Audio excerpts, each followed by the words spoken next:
There's a kind of quiet that settles into a house once the people who filled it are gone. Not sad, exactly, just familiar in a way you've stopped noticing. Sometimes it takes almost nothing to remind you that you were never as alone as that quiet made you feel. This one starts with something as small as a scrap of old cloth. Here's where it begins. The frost had reached the kitchen window before the coffee finished dripping, tracing lines across the glass no one had asked it to draw, feathered and exact, as if it remembered every branch it had ever touched. A woman's hand moved toward the counter, fingers closing around a scrap of burlap gone soft and gray with age, a kind of cloth nobody kept anymore. Even she could not have said, at first, why her chest tightened at the smell rising from it. Dust and something like old smoke, long before her mind caught up to her hands. Eleanor Hollis was 65 years old, and she lived alone in a house that had been full once.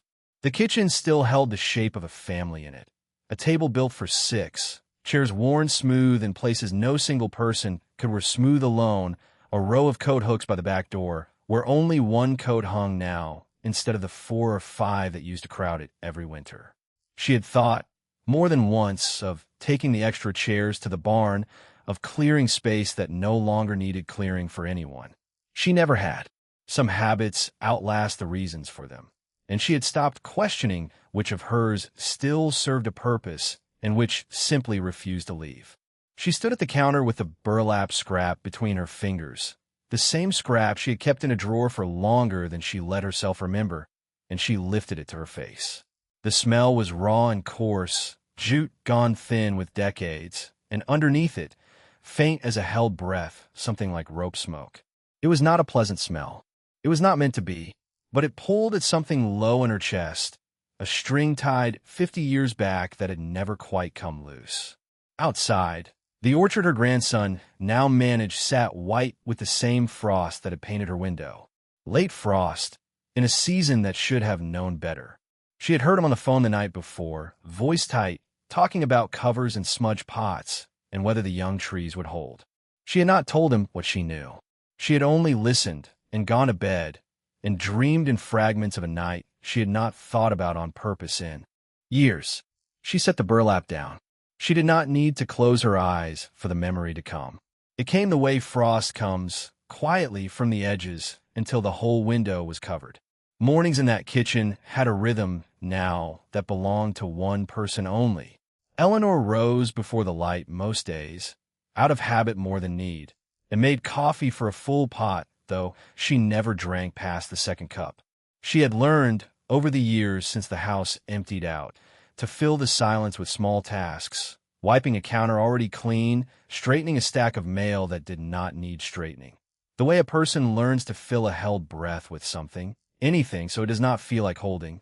Her daughter called on Sundays, mostly from 3 states over, voice always a little rushed, always promising a visit that kept sliding further down the calendar. Her grandson lived closer, ran the orchard now on land that had passed through 3 generations before him, and he came by when the work allowed it, which was less often than either of them liked to say out loud. Eleanor did not begrudge any of them their distance. She only noticed it, the way a person notices a draft they have stopped trying to fix. It had been the spring she turned 9. Her father, Henry, was the kind of man who read the sky before he read anything else. He had a thermometer nailed to the porch post that he trusted more than the radio, and a habit of standing on the back step at dusk with his hands in his pockets, saying nothing, just watching the light go out of the west. That evening he had stood there longer than usual. The radio inside had said one thing, a cold snap, nothing more, moving through overnight. But Henry had looked at the sky along while after the announcer moved on to grain prices, and whatever he saw up there, he trusted it over the voice in the box. He came in from the barn later than usual, boots heavy with mud, and he had not said much at supper. Ellie remembered that most, how little he said, and how much weight sat in the silence anyway. Her mother, Margaret, had watched him from across the table, reading him the way she read weather of her own kind. "How bad?" Margaret said. Not a question, a number she was already bracing for. "Bad enough," Henry said. He set his fork down. "Whole blooms out early this year.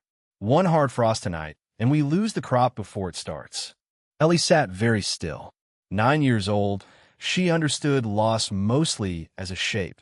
The shape of an empty stall, the shape of a bad winter, the shape of her father's face on the mornings after. She did not fully understand what a frost could take. She only understood that her father's jaw had gone tight, and that was enough to make the kitchen feel colder than it was. "Go on up, Ellie," her mother said. "It's late. Stay inside," her father added, already reaching for his coat. "This isn't for you." Ellie went up the stairs the way she was told. She sat on the top step instead of going to bed, knees pulled to her chest, listening to the screen door slap shut below her, once, twice, 3 times, as her father moved between house and barn. She heard the crank of the old truck engine.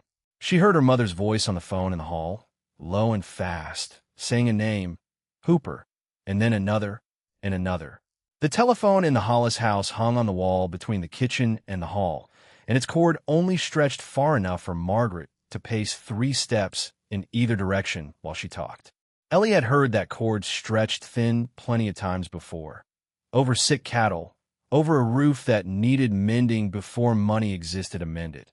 But never quite like this, never with that particular rapid patience her mother used when she was asking for something she had no right to expect and every reason to hope for anyway.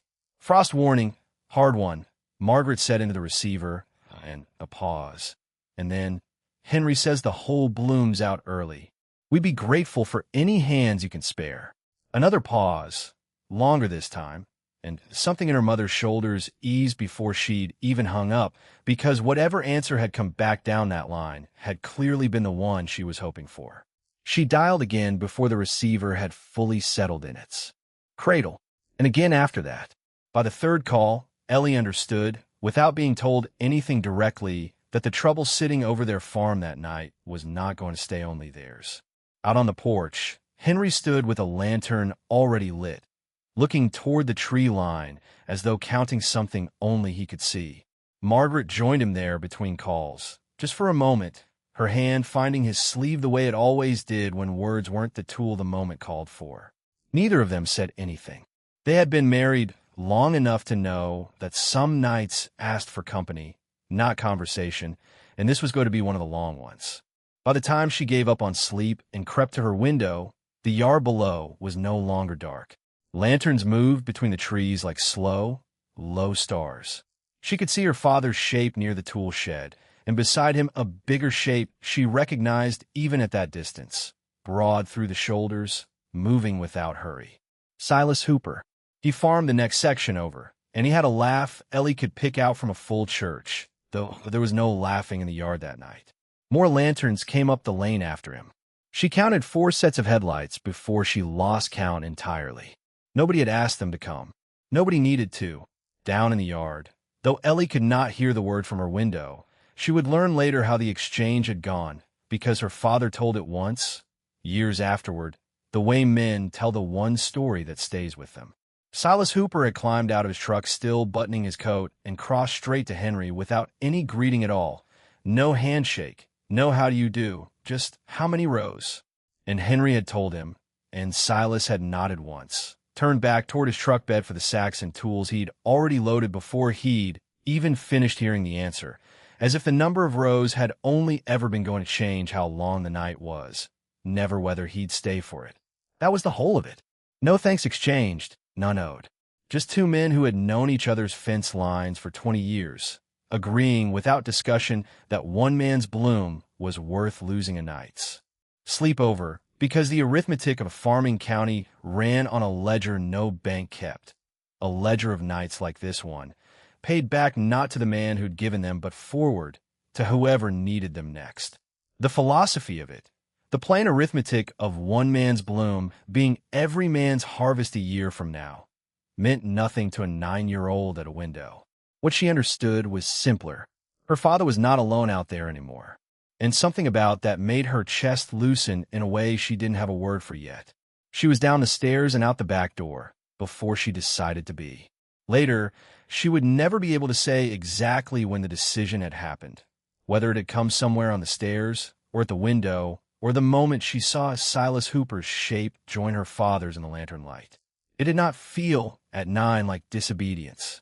It felt like the only thing left to do, the way jumping into cold water feels like the only thing left to do once you're already falling toward it.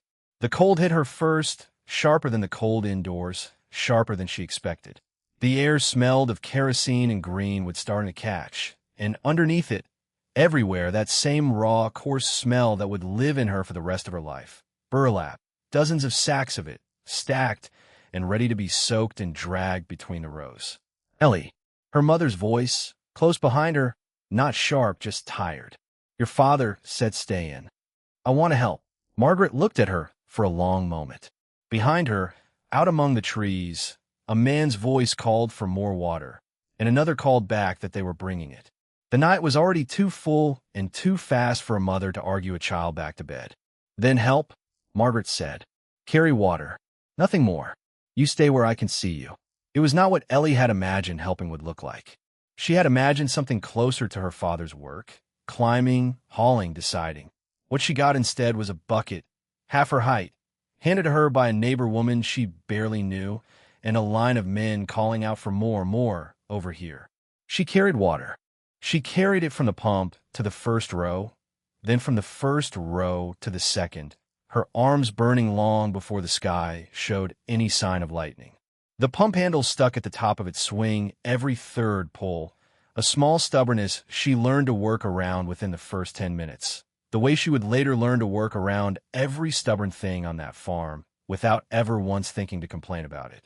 A neighbor woman named Ruth Delacroix, wife to one of the wordless brothers, worked the pump beside her for a stretch, saying little, humming something low and tuneless under her breath that Ellie never asked the name of, and Ruth likely could not have told her anyway. Careful going over the roots, Ruth said once, nodding toward the dark tangle where the old apple roots broke the surface between the first and second rows. Twisted my ankle on that same spot 3 years back and haven't forgiven the tree since. It was the only joke anyone made to Ellie all night, and she carried it more carefully than she carried the water, turning it over in her mind on every trip back to the pump, glad for something small and warm in the middle of so much cold. Somewhere along the second hour, a man named Dale Fenwick, who farmed south of the county road and whom she had only ever seen at church, pressed a pair of gloves into her hands without a word because her fingers had gone red and stiff around the bucket handle. She did not know his name yet. She would learn it before the night was over, the way she would learn all of their names. Hooper, Fenwick, the Delacroix brothers, old Mrs. Ainsley who could not lift a bucket but kept the coffee coming from a thermos the size of a fence post. Nobody gave Ellie anything important to do. She understood that even at 9, she was not lighting the smudge pots. She was not deciding which rows to save first if it came to choosing. She was carrying water and passing gloves, and once, when a lantern guttered low, running back to the porch for a fresh one and running back out before her mother could stop her. The Delacroix brothers worked the far end of the orchard, 2 men who never seemed to speak to each other and never seemed to need to, moving down the row in a rhythm they must have built over 20 years of shared fence lines. One man setting the smudge pots, the other lighting them, neither breaking stride to check the other's work. Ellie watched them for a while between trips to the pump, fascinated by how little talking a task could take once enough nights like this one had worn the talking down to nothing at all. Somewhere past midnight, a truck came up the lane that did not belong to anyone Ellie recognized, and a stranger climbed out with a chainsaw and a coil of rope, already moving toward a low limb that had cracked under the weight of an early snow the winter before and never been cleared. He worked without introducing himself, cleared the limb, coiled his rope, and was gone again within the hour, off toward some other farm she never learned the name of. Nobody thanked him out loud. Somebody would return the favor somewhere else, on some other night, and that seemed to be understood well enough without saying it. But she was doing something, and in a yard full of grown men doing something enormous that felt like enough to burst her small chest open. Near what she would later guess was 3 in the morning, she found her father at the far end of the third row, feeding a smoking coil of burlap into a low fire, his breath fogging thick in front of him. She held out the bucket she had just filled without being asked, arms shaking with the weight of it. Henry looked down at her. He did not smile. There was no room that night for smiling, not with half the bloom still hanging in the balance. But he took the bucket from her hands, waited, and set it beside the fire. "Good," he said. One word. He was already turning back to the trees before it had fully left him, already reaching for the next thing that needed doing.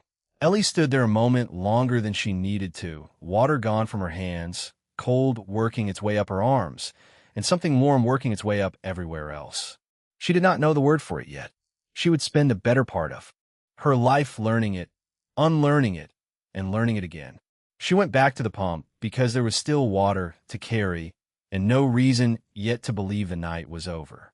But she carried the next bucket differently than the ones before it. Not lighter, exactly, the water weighed what water weighs, but held closer, somehow, the way a person carries a thing they have decided matters. There is a particular kind of aloneness that has nothing to do with how many people are in a room. It can sit inside marriage. It can sit inside a family gathered at a table. It waits, patient, for the moment a person stops being useful, stops being needed, and starts merely being present, watched but not counted on. A child understands this instinctively, long before she has language for it, which is why being handed a bucket meant more to Ellie that night than being told she was loved would have. Love she already had. What she received in that orchard was something rarer, proof that she belonged to the work of the people around her, that her small hands mattered to something larger than herself. Perhaps that is the real difference between loneliness and solitude. Not how many people surround you, but whether you have ever been asked to carry something for them. Is solitude, then, only a distance we build ourselves, one we mistake for permanent, until some night forces us to see that we were never truly standing apart from anyone at all? 9-year-old Ellie could not have named the question. She only knew that the cold felt different after her father said one word to her, and that the word stayed longer than the cold did.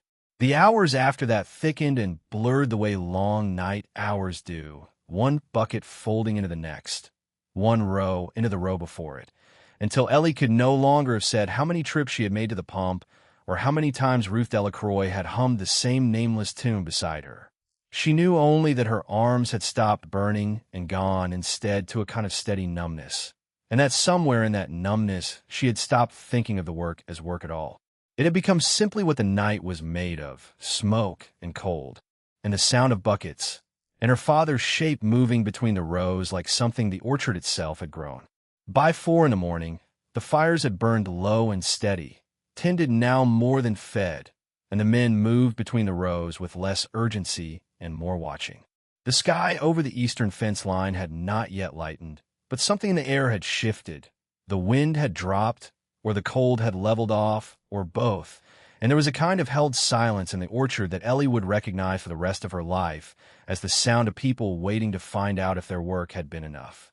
Silas Hooper walked the second row with his lantern held low, checking bud after bud, his breath the only sound besides the crackle of dying fires.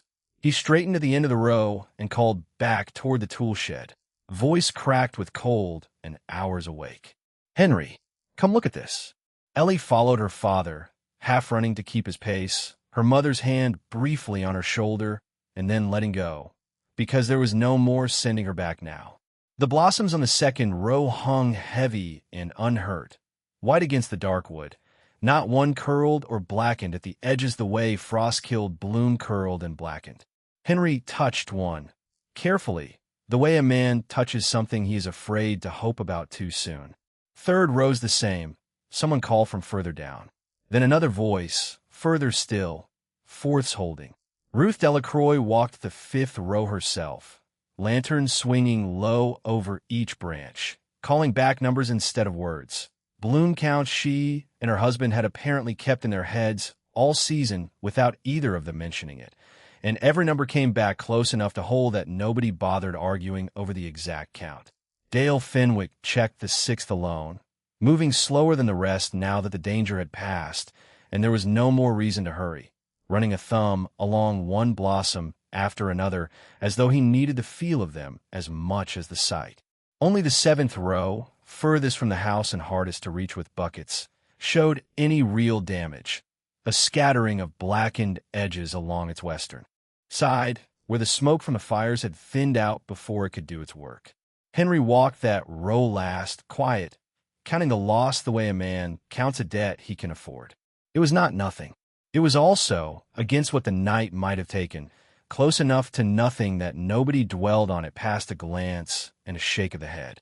Nobody cheered. It was too early, and everyone in that orchard was too tired, and there was something in all of them that did not trust good news until the sun had confirmed it plainly. But Ellie watched her father's shoulders drop an inch, the tension going out of them the way it went out of a fence wire when the strain finally eased, and she understood, without being told, that the night had gone the way they had needed it to go. Dawn came slow and gray, then pink at the very edge of the fence line, then full and ordinary, as if it had not occurred to the sun that anything unusual had happened in its absence. The men began to gather near the tool shed, coats open now, faces streaked with soot and exhaustion, and old Mrs. Ainsley poured out the last of the coffee into a dozen cups that did not match. Ellie sat on an overturned bucket near the dying central fire, too tired to stand, watching the adults laugh in the low, worn-out way people laugh after a thing has gone right that might easily have gone wrong. Silas Hooper said something about his knees that made Dale Fenwick nearly spill his coffee laughing. Her mother stood with an arm looped loosely through her father's, not saying anything at all, just standing there in the particular quiet of two people who have spent a whole night afraid of the same thing. Nobody mentioned Ellie's water bucket. Nobody needed to. She sat among them anyway, sooty-handed, half asleep on her feet, and for the first time in her small life, she understood herself not as a girl watching adults solve a problem, but as one more person the orchard had needed that night, however small her part had been. Mrs. Ainsley crouched down beside the bucket Ellie sat on and pressed a tin cup in her hands. More milk than coffee, still warm from the thermos. "You did good work tonight," the old woman said, and there was nothing in her voice that suggested she was speaking to a child rather than to any other tired body in that yard.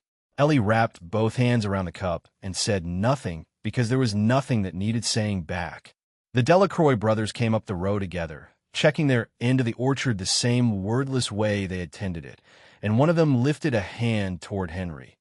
Not a wave exactly, just an acknowledgement, palm raised for half a second, before they climbed back into their truck and drove off toward their own waiting chores. Dale Fenwick stayed longer than the rest, drinking a second cup of coffee he did not seem to want, the way a person lingers when the alternative is going home to an empty house before he is ready. The blossoms held. Every row. By the time the sun cleared the fence line fully, the whole orchard stood white and pink and entirely, ordinarily alive, as though it had never come within 1 degree of losing everything.